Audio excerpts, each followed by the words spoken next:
2019 ýylyň soňky günlerinde insanlyk öň istilmedik bir söz bilen garşylaşdy. Korona. Bu viruslaryň bir görünüşdir. Şu wagt içinli hiç bir adamzatda görülmeýän, insanlarda görülmeýän, haýwanlarda bolan bu virus Xitaylylaryň wahşy tebigatdaky wahşy haýwanlary iýenleriniň netijesinde adamzada ýokuşdy. Xitaylylar kyn bolan işi başardylar. Xitaylylar yer ýüzüne uly bir helakçyligi sowgat berdiler.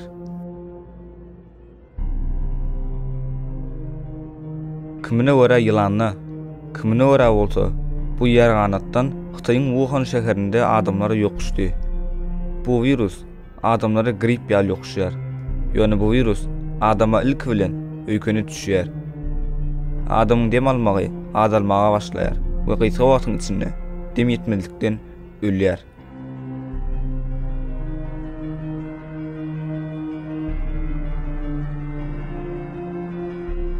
Wuhan şäherinde gysga wagtyň içinde 10 miňlerçe adam bu virusdan hastalandy. Miňlerçesi bu kesel sebäpden öldüler. Xitay döwleti bu virusyň öňüni almak üçin adatdan daşary ýagdaý eglan etdi we Wuhan şäherini karantina aldylar. Adamlary köçelere, ýollara çykmaklygyna gadagan etdiler. Dünýäniň başga ýurtlary bolsa, Xitayda bolan wakany hiçdat etmeden diňe tomaşa etmeklik bilen boldular.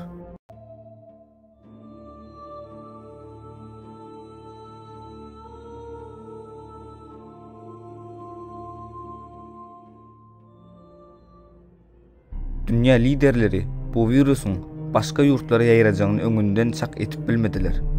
Xitayda ýaşaýan adamlaryň ýa-da Xitaýa giden jahan keşdeleriň seýahat etmekliginiň netijesinde COVID-19 virusyny yer ýüzüne ýaýratdylar.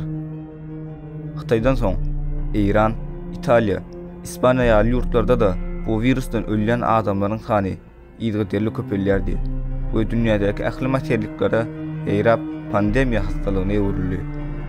Koronavirusundan ýokuşan hastalaryň sany birden-bire köpelmäge başlady. Şonuň bilen ölen adamlaryň sany hem köpelip başlady.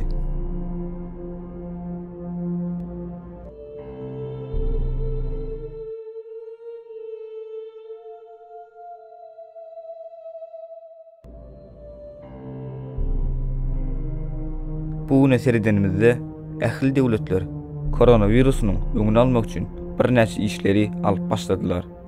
Her kim gorkda, ýollar boş. Adamlar öýlerinde wagt geçirmäge başladylar. Öýlerinde oturan adamlaryň kellesinde bolsa, diňe bir sorak: "Indi näme boljak?" Adam yaradylandan bäri şuňa miňler, hatda mundan hem gorkunç pandemiýalar bilen seweşdi we ählisinden de ýeňiş bilen çykdy.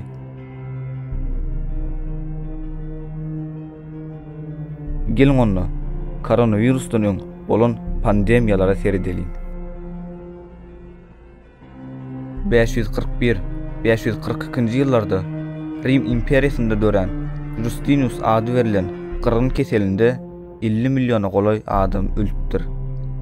1347-1351 ýyllarda Gara ölüm diýip ad berilen gyrgyn keseli bu gezek bütün Ýewropada 200 milyon adam öldüripdir.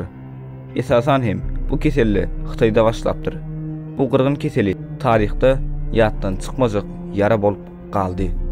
15-nji asyrda Ýewropalılar Amerika ayak basdylar we öz koloniýalaryny gyryp başladylar. Amerika gelen Ýewropalılar öňden bar bolan mama keselini Amerikanyň yerli halkyna ýokuşdurdy. Mama keseli 56 milyona golay adamy öldürdi.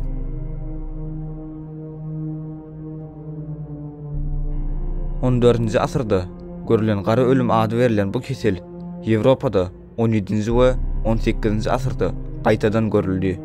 17-nji asyrda 3 milyon adam, 18-nji asyrda bolsa 500 000 adam bu keselden ölüpdir.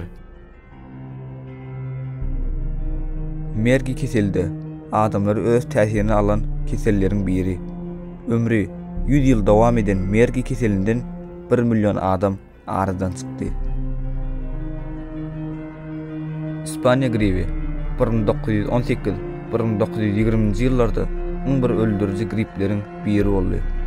İspaniýa gribi 18 aýyň içinde 50-100 milyon adamyň ölümine sebäp boldy.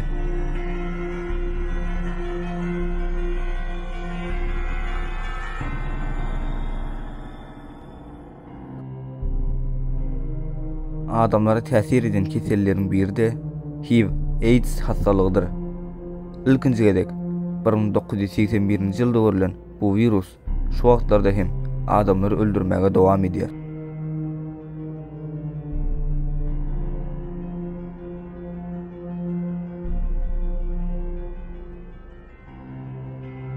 Soňky 20 ýylyň içinde adamlara iň köp ziýan beren keseliň biri de doňuz gribi boldy. Doňuz gribi şu wagta çilli 200 000 adamyň ölümine sebäp boldy. Video günüňizde yarandyr diýip umyt edýän kanalyma täze duş gelýän bolsaňyz agza bolmagy unutmaň. Indiki videomda görüşýänçe hoş, sag bolun.